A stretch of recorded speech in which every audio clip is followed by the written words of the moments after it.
राजा की बातें सुनकर औघड़ बोले, हे राजन, तुम प्रजा के पालनहार हो। तुम्हारे ना रहने से राज्य का संचालन कौन करेगा?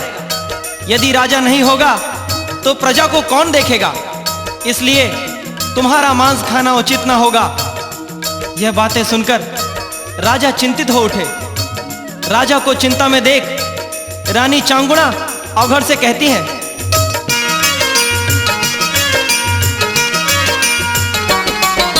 राजा का जीवित रहना जनता के लिए जरूरी है। जनता के लिए जरूरी है। राजा का मरना ठीक नहीं, वो जीवित रहे जरूरी है, जीवित रहे जरूरी है। लेकिन राज बिना रानी के चलता है ये जग में जी। लो स्वीकार करो बाबा ये विनती मेरी सुन लो जी, विनती मेरी सुन लो जी। आप मांस मेरा खाएं सेवा में श्रीमान जी, जीवन होगा धन्य मेरा अब कहना लो ये मान जी, कहना लो ये मान जी।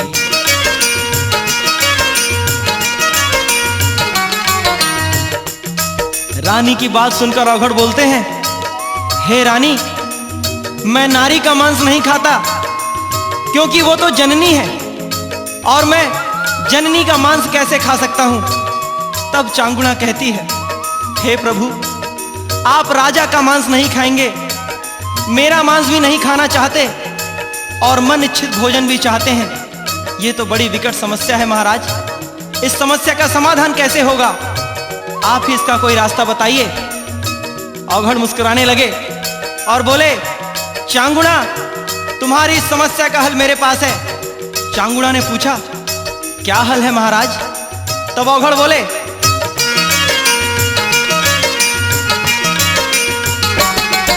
वो लाल तेरा जो नौनिहाल, जिसके अंगूरी गाल लाल,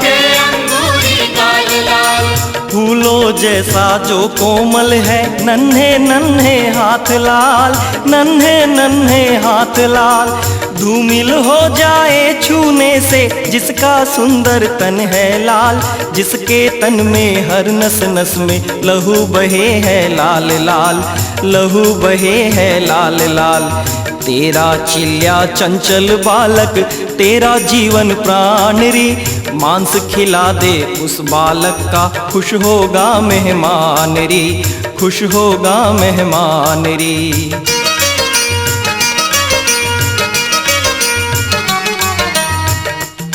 चांगुणा, तेरे चिल्या का मांस बड़ा मुलायम और स्वादिष्ट होगा। यदि तू मुझे उसका मांस खिला दे तो मेरी भूखाग्नि शांत हो जाएगी और तेरा मन इच्छित भोजन करवाने का जो संकल्प है वह भी पूरा हो जाएगा।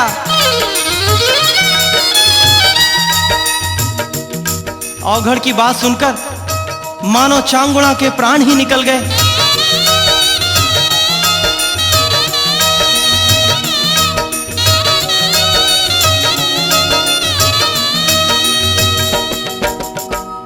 रानी को अपने कानों पर विश्वास नहीं हो रहा था।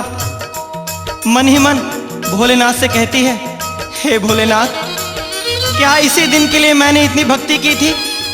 क्या इसी दिन के लिए आपने मुझे पुत्र दिया है? हे भोलेनाथ, ये क्या मांग लिया साधु ने?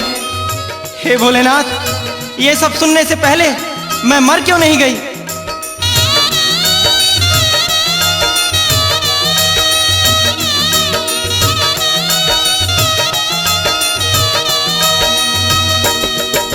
लगे पाँव हिलने रानी के, आंसू आए आंखों में, आंसू आए आंखों में। आने लगे याद बीते दिन, तूफान था हर सांसों में, तूफान था हर सांसों में। चांगुणा की आंखों के सामने अंधेरा छा गया। एक तरफ औघड़ का हट और एक तरफ पुत्र का मोह। एक एक करके चांगुणा को अपने बीते दिन याद आने लगे।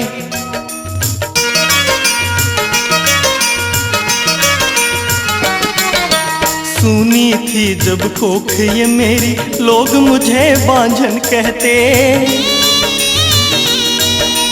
पापिन कहती थी ये दुनिया, अपने निर्वंशिन कहते, अपने निर्वंशिन कहते।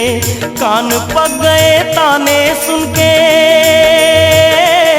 भोलेनाथ भोलेनाथ भोलेनाथ।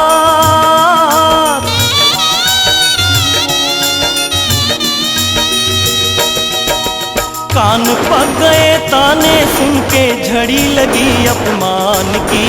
आंखों पर आंसू होते थे, होठों पर मुस्कान थी, होठों पर मुस्कान थी।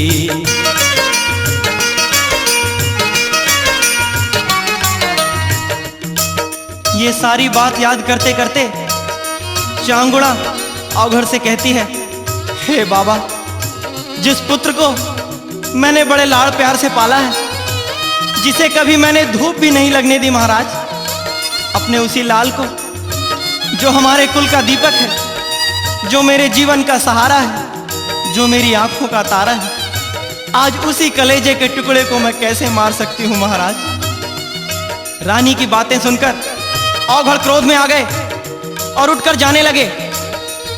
चांगुड़ा अपने मन की पीड़ा को दबाते हुए औघड़ से कहती है, रुकिए महाराज, ठहरिए महाराज। और वो बाहर जाकर चिल्लिया को ढूंढ कर ले आती है, जो आंगन में अपने साथियों के साथ खेल रहा था। औघड़ के हाथों में चिल्लिया को सौंपते हुए चांगुड़ा कहती है, महाराज आप इसे ले जाइए, लेकिन हाथ जोड़कर आपसे विनती है, मेरी आंखों के सामने इसे कुछ मत करिएगा महाराज। औघड़ गुस्से में लाल हो गए और कहने लगे,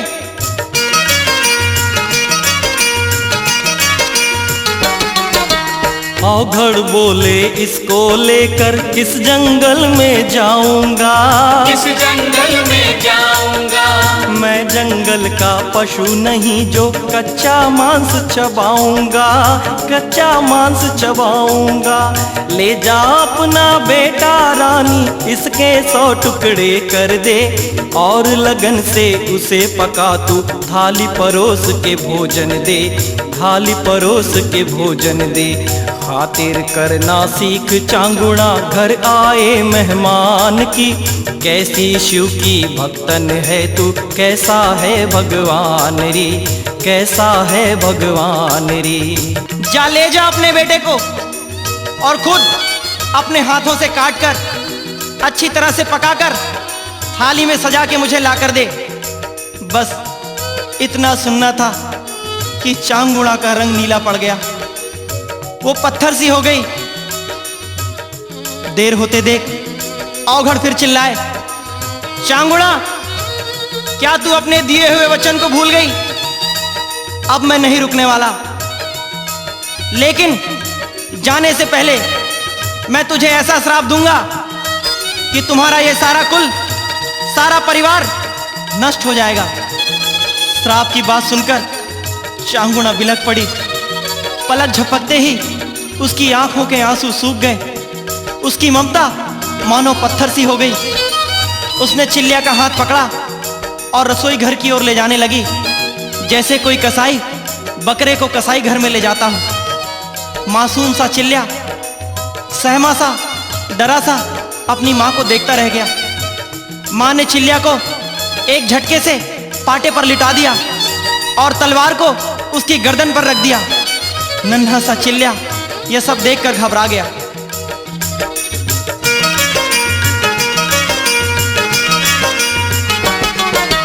मत मारो माँ मुझे इस तरह, मैं तो लाल तुम्हारा हूँ। तुम ही कहा करती थी माँ मैं जीवन का सहारा हूँ, जीवन का सहारा हूँ। मुझे गोद में लेकर माँ, मेरी माँ, मेरी माँ, मेरी माँ।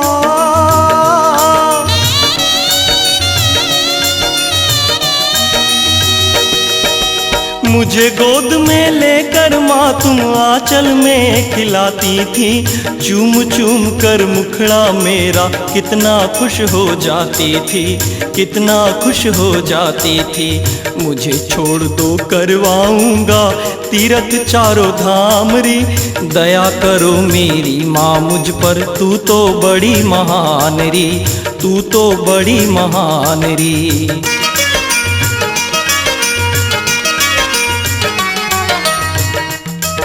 मासूम सा चिल्ला अपनी माँ से कहता जा रहा था, हे माँ, अगर मुझसे कोई भूल हुई हो तो मुझे माफ कर दे माँ, मैं फिर से कोई गलती नहीं करूँगा माँ। चिल्ला विनती कर रहा है, लेकिन चांगुड़ा विवश थी, मजबूर थी। उसने चिल्ला की ओर छलकती आंखों से देखा और अपनी व्यवस्था उसे बताती है।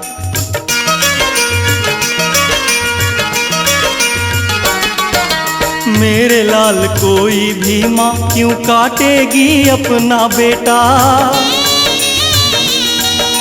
मेरे कलेजे का तू टुकड़ा जीवन का है धन बेटा, जीवन का है धन बेटा। मैं कितनी बेबस हूँ चिल्ला, मेरे लाल मेरे लाल मेरे लाल।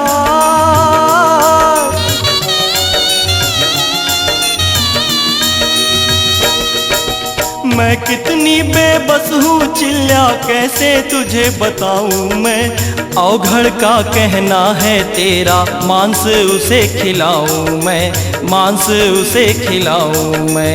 इधर मोह है उधर धर्म है, आगे है ईमान री। चिल्ला बोला काट दे मुझको, क्यों रोती नादान री, क्यों रोती नादान री।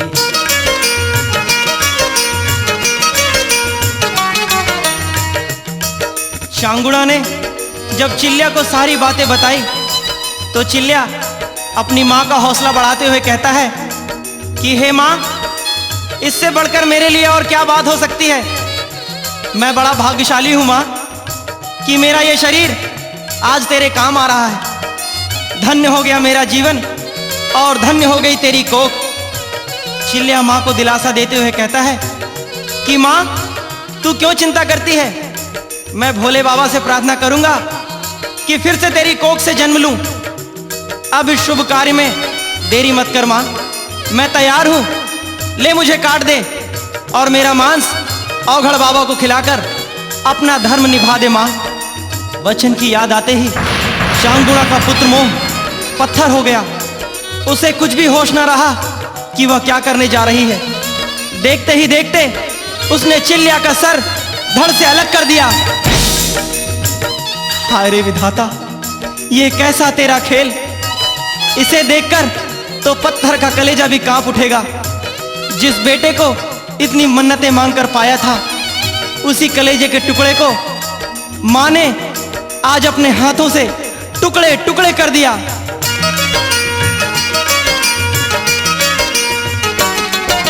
धड़ से सिर को अलग किया, फिर हाथों की बारी आई, हाथों की बारी आई। चिल्ला का तन उछल पड़ा, तब सारी धरती थर्राई, सारी धरती थर्राई। चिल्ला की नन्ही सी उंगली तड़प रही मछली जैसे, काट रही थी बेटे को और हाथों में खंजर चमके, हाथों में खंजर चमके। अलग किया दिल को सीने से, खींची पेट से आतरी, खंजर चला कलेजे पर, वो बन गई एक हैवान सी, बन गई एक हैवान सी।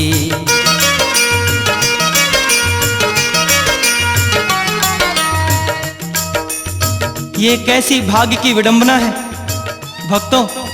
अभी कुछ समय पहले जो एक नन्हे से बालक की माँ थी, वही अब हैवान बन गई है। चांगुड़ा ने चिल्ला के शरीर के सारे टुकड़े इकट्ठे किए और उन्हें खौलते हुए पानी में पकाने लगी। चिल्ला का मांस पकाकर थाली में परोसकर चांगुड़ा अवघड़ के पास आती है और निवेदन करती है, महाराज लीजिए, भोजन ग्रहण कीजिए। अवघड़ ने भोजन की ओर देखा और थाली को गुस्से में आकर एक तरफ सरका दिया।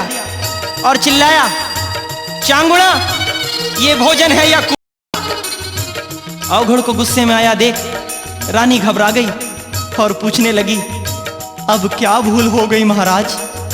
तो अवघड़ बोले,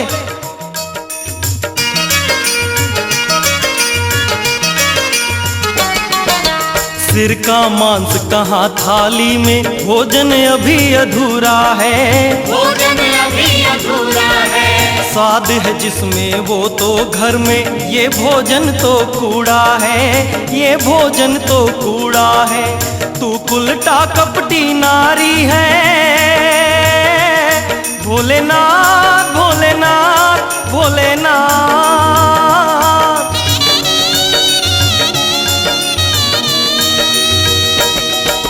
तू उल्टा कपटी नारी है, तेरी नियत है साफ नहीं, नहीं पता था मेरे संग में कर जाएगी घात कहीं, कर जाएगी घात कहीं। मन चाहा भोजन क्या देगी, तू तो है बेईमान री, करती है अपमान चांगुड़ा घर आए मेहमान की, घर आए मेहमान की।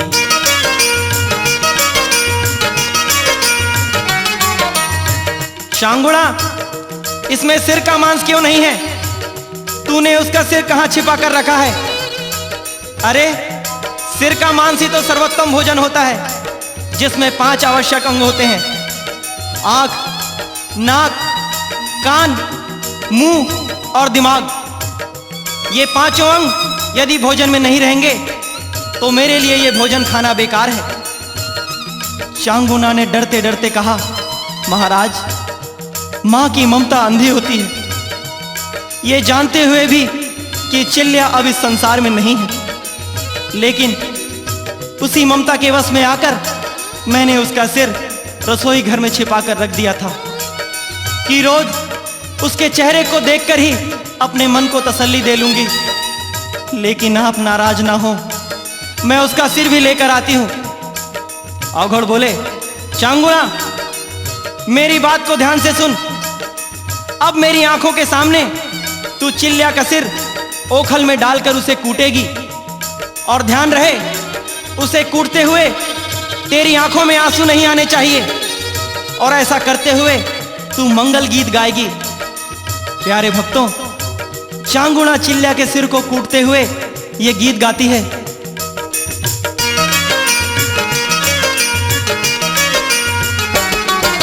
चिल्ल्या तू कैलाश जा रहा पार्वती के आंचल में, तुझे दुलार मिले मैया का, रहना शिव के चरणन में, रहना शिव के चरणन में। माँ के ऋण से मुक्त हो गया मेरे लाल, मेरे लाल, मेरे लाल।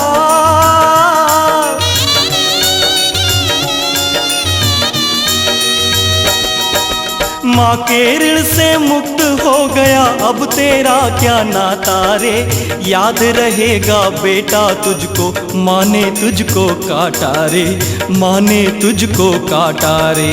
रो भी ना पाऊँ मैं तुझ पे, गाऊँ मंगल गान रे, मत कहना भोले से जाकर, माँ होती भगवान रे, माँ होती भगवान रे।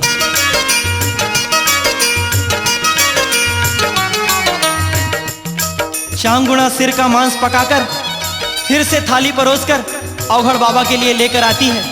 अवघड़ ने फिर से क्रोध में आकर चांगुड़ा से कहा, अरे ओ मूर्ख, तुझे अतिथि सत्कार का तरीका भी नहीं मालूम क्या? इसे मैं अकेले खाऊंगा?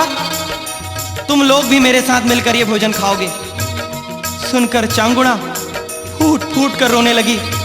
सन्नाटे में आ गई चांगुड़ा, अवघड़ से कहने लगी, महाराज, जिस बच्चे को 9 महीने पेट में रखा, उसी बच्चे का मांस खाने के लिए आप मुझे बाध्य कर रहे हैं, ये कैसे संभव होगा महाराज?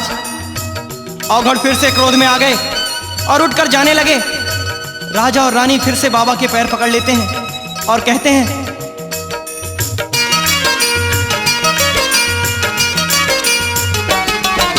रूठो मत महाराज नाथ, भूखा ना जाने देंगे, भूखा ना जैसा आप कहेंगे स्वामी वैसा ही होने देंगे, वैसा ही होने देंगे।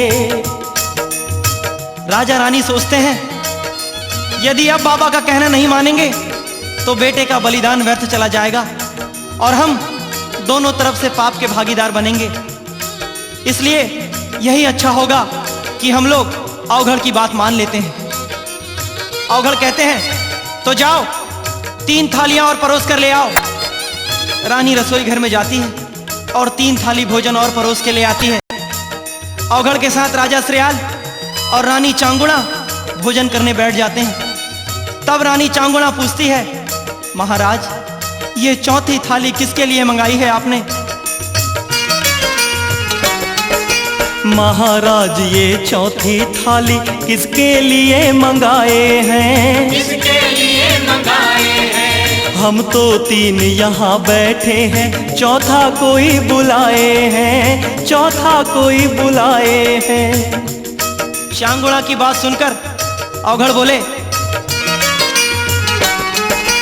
4थी थाली चिल्ल्या की है, बुला ले अपने बेटे को, बुला ले अपने बेटे को।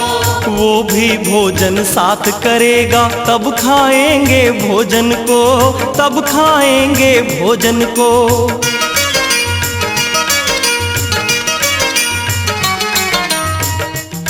अवघड़ की बात सुनकर रानी घबरा गई। वो समझ नहीं पा रही थी कि ये सब क्या हो रहा है। मन ही मन सोचती हैं हो ना हो अवघड़ कोई पागल है। अवघड़ से कहती हैं, महाराज चिल्ल्या का मांस तो आपकी थाली में है, मरने के बाद भी क्या कोई वापस आता है?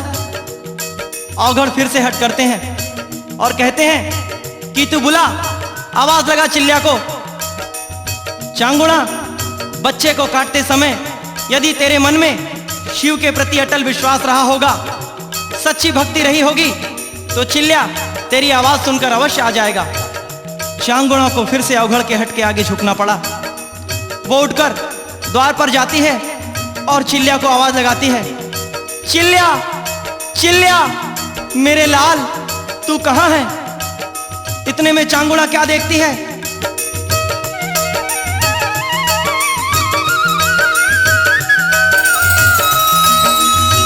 प्यारे भक्तों, चांगुड़ा क्या देखती है कि चिल्ल्या माता पार्वती का हाथ पकड़े उसी की ओर आ रहा है।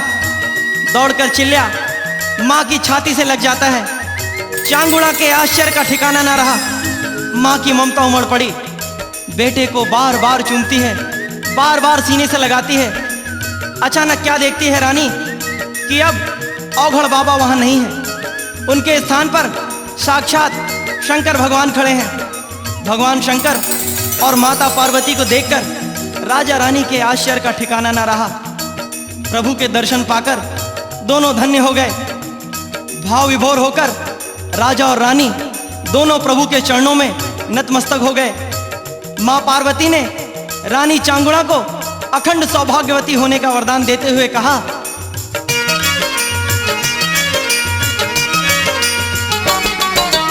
देख तेरी श्रद्धा भक्तन और देख लिया विश्वास रे, देख लिया विश्वास रे। तुझसे बढ़कर शिव की भक्तन नहीं है जग में आज रे, नहीं है जग में आज रे। तेरे आगे मेरी भक्ति शिव की माया हार गई। चल तू अब शिवलोक चांगुड़ा, भव बंधन से पार हुई, भव बंधन से पार हुई।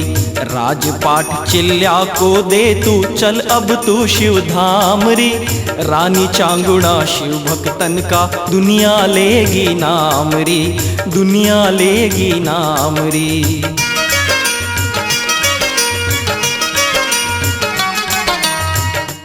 प्यारे भक्तों, भोले बाबा ने स्वयं अपने हाथों से चिल्ल्या का राज तिलक किया।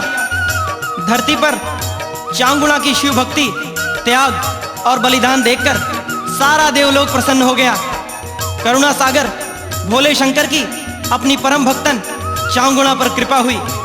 भगवान शिव राजा श्रेयाल और रानी चांगुड़ा को अपने साथ पुष्पक विमान में बैठाकर शिवलोक की ओर चल पड़ते हैं। यह सब देखकर सभी देवी देवता आकाश से पुष्प की वर्षा करने लगते हैं।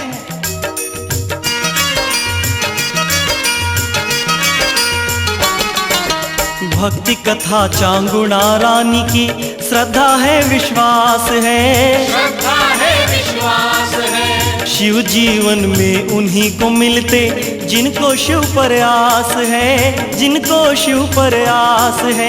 शिव की कृपा मिलेगी उनको। भोलेनाथ भोलेनाथ भोलेनाथ भोलेनाथ भोलेनाथ भोलेनाथ। शिव की कृपा मिलेगी उनको। कथा सुने जो ध्यान से, भक्ति भाव से मिलते प्रभु जी। नहीं मिले वो ज्ञान से, नहीं मिले वो ज्ञान से। धन वैभव यश मिली है कीर्ति, जग में हो सम्मान जी। शिव भक्ति में रानी चांगुड़ा जग में हुई महान जी, जग में हुई महान जी।